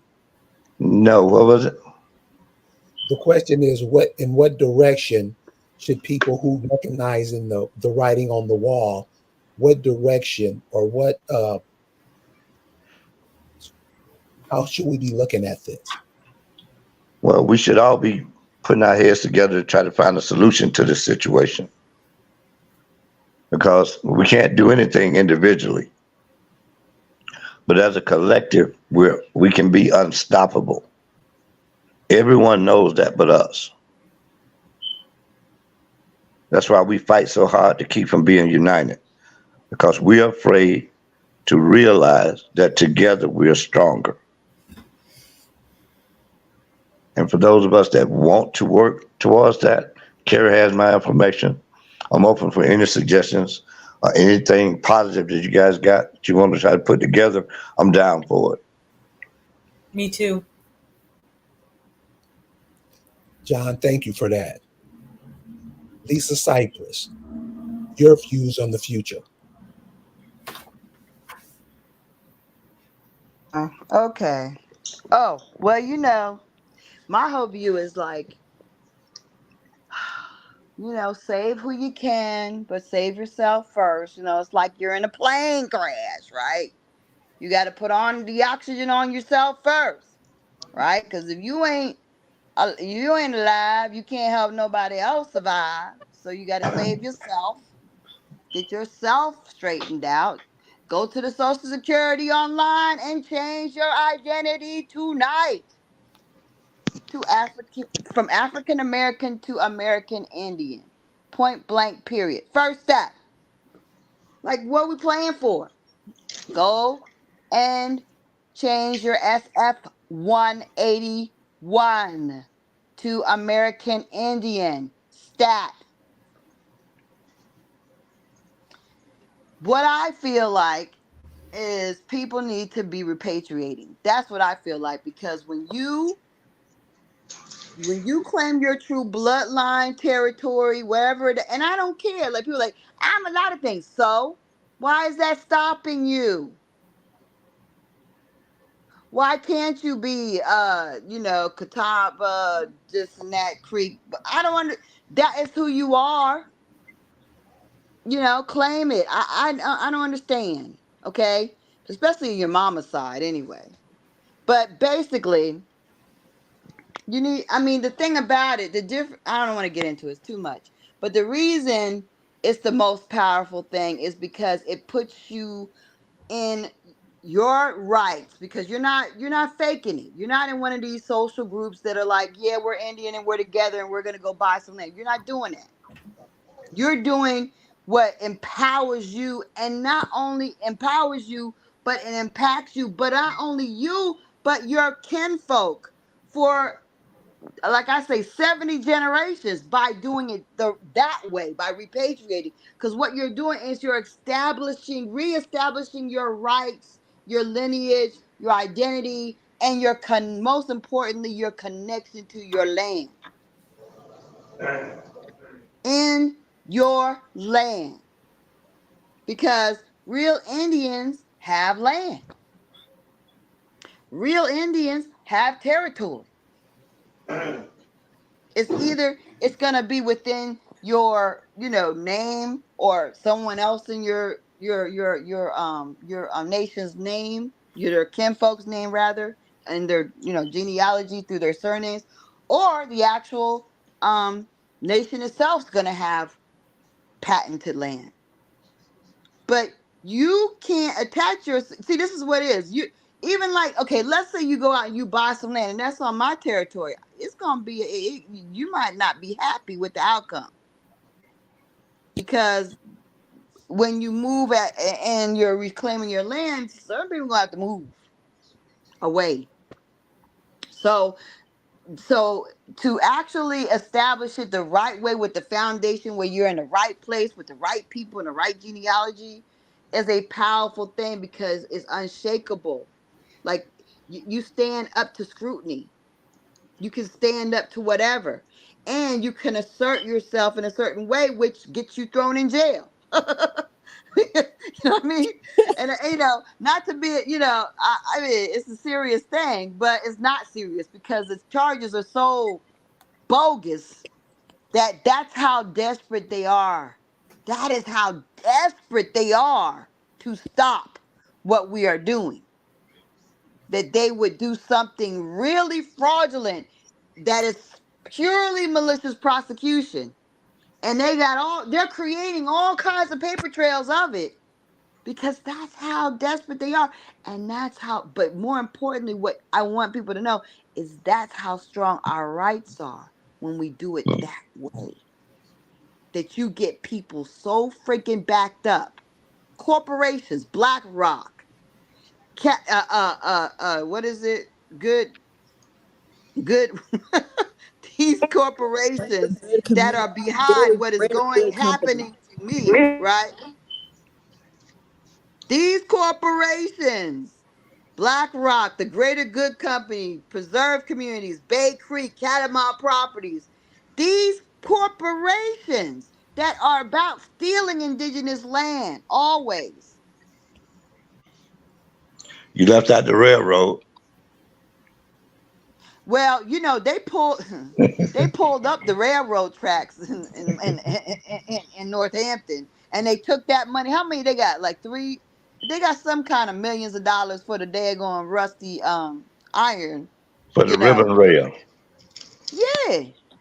Yeah. They sold everything. They sold the ties and they sold the iron.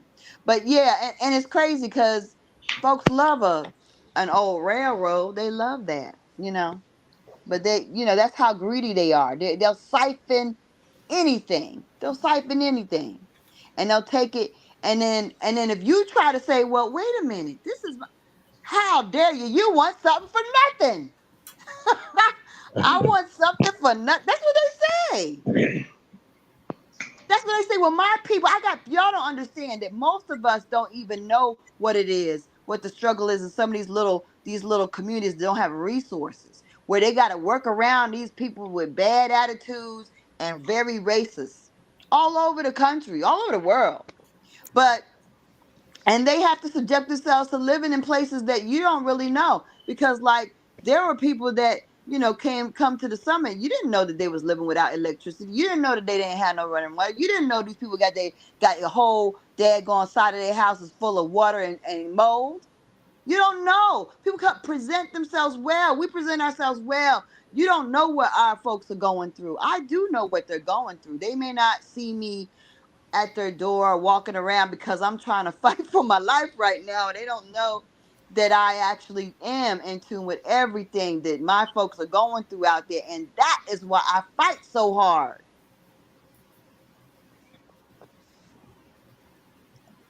We have to do something to save ourselves but more important, save the people that can't not save themselves. And also to be able to do what your ancestors did. They laid it out for you. 20 some generations down the road, they laid this out for us. And yet we got it easier than they ever had it. And we don't want to take our butts up and actually fight for what they laid out for us. They got the bag right there. It's right there. You know who's getting it? All these daggone immigrants. They claiming to be you and taking your damn ancestral land as well. I've seen Africans walking through the graveyard on the Eastern Shore. And I asked them, I said, what are you doing here? Right? You walking through my family's burial grounds. Oh, I have a friend that, they come out with a long story. I went to school with someone from here and I knew his family. Yeah, no, that ain't what it is. You looking for names. You looking for names to claim. You see, and guess what? When they go to the courthouse to get what you got, they are not going to get thrown in jail. And they're going to process that damn paperwork. And they're going to get your ancestral land, and you ain't going to know nothing the wiser. Because we're not watching. I got to stop. But anyway, that's what I feel we should do. Right. So you hear what she's saying. These people are coming over here going through your cemetery. How many of us even go and check them out? How many of us even go to where our great grandmothers are buried? So, I just wanted to gather the voices you heard tonight to give you all some inkling on what's going on and what people see from different lenses. hopefully they can share all this with you guys. And hopefully you guys get it. Because it ain't no joke, y'all. And you can't go around saying you know everything, you got this, you can't tell me shit. Because, yeah, a lot needs to get told. So thank you guys for hanging out with us, and we'll see you guys next time. Peace. Peace.